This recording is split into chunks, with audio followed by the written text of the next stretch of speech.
Еліміздегі тойларда қонақтар мен сол тойлардың иелері жылқымен шығып, сыйлықтардың ішіне iPhone салып, потолок қойып жатыр ма десек, америкалық қазақтар одан да ары кетті. Жас жігітке доллардан тігілген шапан кигізілді. Америка құрама штаттарында тұратын TikTok қолданушысы жария еткен видеоны желі қолданушылары қызу талқылап жатыр.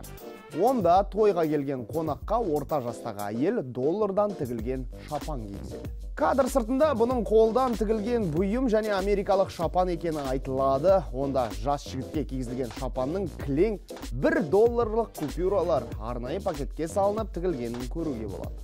Қалай ойлайсыз, бұл тренд енді Қазақстанға келеді ме? Бірақ біздің елде онсыз да тойда таңғалдыратындар жетеді ғой. Асабалардың өзі қандай, той үстінде гір-тасын 40 рет көтерген жігітті де айтпай кетуге болмайды. Болмаса, Экспресска сайтына